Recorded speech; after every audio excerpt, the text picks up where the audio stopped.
Hey man, what it do, YouTube? It's your boy back again. What man? In video, you feel me? Another Borlance for news. You know what I'm saying? So you see Endgames, commanders, action, trades, you know what I'm saying? Skill trees, level cap rewards, facets, and more news. Came out like an hour ago. You know what I'm saying? By your boy Dances. Check them out, link in the description. Make sure you subscribe, like, share, we on there with the 3,000. Like I said, I will be doing Fight for New York. I ain't gonna lie, I'm gonna do that. So I'm gonna do that. But let's get straight into it. You know what I'm saying? I just did the welcome to Karu. You feel me, Kakarot? You know what I'm saying? Let's get into it, man. Hey guys, Nvkkitzkii back with some more Borderlands 4 information. We're talking endgame, action skill tree balance, rewards, and much more, so let's get right into it. When it comes to the endgame, the devs don't want to reveal everything. In my interview with I don't want to talk over dog. You know what I'm saying? You got that news on him. I need to hear. Don't mind me. I'm finna, you know what I'm saying? Cocoa butter my body down. I just got out the shower. Young boy ashy. Andy Pitchford and Andrew Reiner, which you can see here, they mentioned Borderlands 4 has a huge focus on its endgame. In a recent interview with Game Informer, the devs state that it's very ambitious. I care a lot about personality. As my role on Borderlands 3 was curating what became the endgame for that, I know what's important to our community, and that's already built into the game. Like we made purposeful decisions with our action skill tree, assuming what will come in the future with our end game. It's not a secret that we always eventually do level cap increases, right? That's built into our high level design of saying, okay, if that's going to still be in our future, how can we make our action skill tree this time anticipate that and be balanced from the jump? So we assume we'll have 49 skill points to spend on our Vault Hunters across 3 unique trees, which isn't quite enough to reach a capstone on 2 trees, but with a level increase, you'll be able to pick up 2 different capstones in 2 different trees, or around 3 in the same tree across the different branches. In Borderlands 3, we ended at 72 skill points. It's really a high number, right? And so for the game designer in me, that can create a lot of chaos with how those action skills were designed. You lose build diversity as you add more skill points because everyone's homogeneous, because they all have the same skills ultimately unlocked. We've thought about Borderlands 4's endgame from the jump, and we have some great plans for it that we're going to share, but I think we're taking a lot of the lessons from both Tiny Tina's Wonderlands and Borderlands to make sure that we I like Tiny Tina's. I ain't gonna lie. I like that game. I'm gonna have to put my expander back on. Sound low a little bit, but yeah, I like Tiny Tina's a lot. I ain't gonna lie. Game was fire. Execute the best version of the end game yet for Borderlands 4. So we can see this from the sheer size of the skill tree. Like I mentioned, you can only reach 1 capstone at release, and you'll not have even close to enough to fill out the skill trees, even after the DLCs raise the level. So we'll most definitely have a lot more variety in Borderlands 4 than we've ever had. An example I can give is with Rafa. In the middle branch of each of his 3 skill trees, we have an ordnance damage sprinkling. So if you want to make an ordnance build, you have 3 different ordnance paths, and then you have further differences in the excess points you get to spend. One has Peacebreaker cannons dealing ordnance damage, one has you summoning drones. Then look, 2920. That means I can split it up and make it combine as one. I still don't know who I want to use. So what do this mean? We can... And free grenade. Then you have further differences in the excess points you get to spend. One has Peacebreaker cannons dealing ordnance damage, one has you summoning drones and free grenades, another has you dropping nades and absorbing damage to explode like a bomb. Oh, and we can't forget unlimited grenade spam at the cost of your health. We're gonna ping the BXD and PXP. Okay.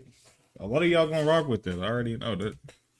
Borderlands YouTube channel has also released 2 Beyond the Borderlands videos with a lot of fluff, but a few bits of interesting information. So let's go through that now. Borderlands 4 focuses on making things seamless. You get rewards straight away and you don't have to run back to the quest giver to turn missions in. It's a culmination of lessons and mistakes from the other games, and they claim to be leveling up everything across that experience. Especially if they sent your ass across the goddamn map and fucking with that. Need to keep that shit off the rip, nigga. Holistically, rather than just focusing on one major area to improve. This sounds to me like they're not fundamentally changing the formula, rather they have invested resources to give us the best things from across all Borderlands titles. One example is the mission tone. Main missions have a mostly serious tone and high stakes, and the silliness will be mostly relegated to side content rather than us getting Borderlands 3's ridiculous tone across the entire game. Rift champions, crawlers, and other activities will be your non-stop bombardment of gunfire, so there is combat-focused content for those who want a challenge or to test out their new skills and gear. But the devs have also looked into the density and the experience of exploration. For example, they've deliberately placed interesting things on the golden path, so you may be tempted to want to explore and be rewarded. These things have been purposely designed to fit in and be part of the zone seamlessly, including world events. One of which we recently got to play was an airship coming down. You can fight a bunch of enemies, then go up into it. You then do things to destroy it and get some loot. It's structured like a Diablo 4 world boss that notifies everyone when it's active. You can do this alone or you can do it with friends. If you jump in at level 30 and your friend is level 3, he won't be disadvantaged or you overpowered. Both can have fun together no matter the level difference. The devs are focusing on density and reward, but they also explain that reward doesn't just mean loot. It can also mean finding new, fun, and interesting things to experience, with the loot there still, of course. Vehicles will be able to be summoned to you in most areas, but how your vehicle looks is independent to how it drives. The parts that influence handling and other stats are separate to the parts for external looks, which is different to Borderlands 3, where you choose your base and swap individual parts out, like weapons for example. So you don't need to make the choice between mechanics and looks, though through my own testing, it doesn't seem like we get vehicles that you and your friends can ride in together. Maybe this was a choice they made since everyone can summon a vehicle easily with the press of a button, rather than finding a catch-a-ride. So we got some more information on the Timekeeper. As you know, he thrives on control. That makes sense, bro. You can bring in your whip, I can bring in mine. Why you ride with me? You got your own shit, nigga. Get your own shit, nigga. Yeah. And order. He's the main villain of the game, and his most evil deed is maintaining control with the bolts he attaches to the base of everyone's neck. The Rippers are a faction that ripped out the bolt. Doing so either kills you or turns you insane. Well, these bolts also give the Timekeeper the ability to see through the target's eyes and ultimately control them. Think of Harbinger in Mass Effect 2, assuming direct control. So this game's villain being able to do that at any time is an ever-present threat needing to be addressed. The devs weren't trying to make the next Handsome Jack, which I feel is a good thing. I just don't think they'd be able to do it like that. Yeah, that's some big shoes to fill, my nigga. Handsome Jack, bro. That's some big shoes. That's some big colones to fill. You can't do that. That's Joker level type shit right there, bro. So if y'all make a intriguing, that's the one thing that got me kind of off of BL3, man. That damn story was ass, man. I couldn't get through it. Ava, I don't even want to talk.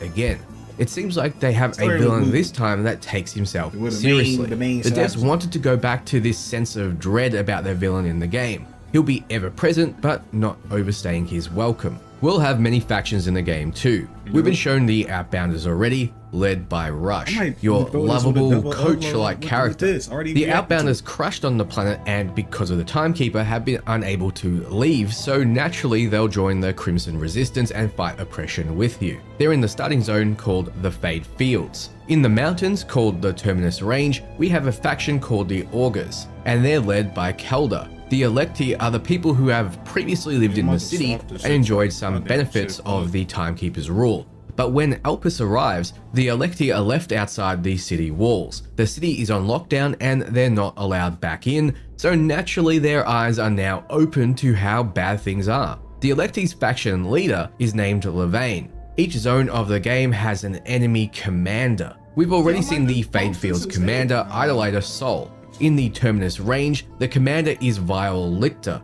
He's an augur that's experimenting with the iridium that the moon Elpis has brought to the planet. So no doubt we'll be fighting some iridium-infused experiments there. In Katia Byrne, we have the Ripper Queen, and like the other Rippers, when Elpis arrived, she realized there was more out there than she was led to believe. She rips out her bolt and encourages her army to do so as well. They are mostly made up of raving mad humans with drastically decreased brain capacity. All this makes for a kind of soft reset. You can jump into Borderlands 4 not having played any of the previous titles. It'll still connect to previous titles, but new players won't be missing out on the fun or the context. So that's everything. What do you think? More or less excited for Borderlands 4? Let me know below. It's set to release September 12th, so we don't have long to wait. To keep up to date, you're in the right place. Yeah, man, y'all go subscribe to Buddy. Ain't gonna lie, my Saturday, hell yeah, I haven't played Borderlands 3 since shit. I don't even know. Ain't gonna lie, but we got 2 months. This comes out right after 2K, so what, like a week or two after 2K. So I'm gonna have my week on 2K. I'm gonna get my player to 99, and then I'm gonna definitely have way less time with this.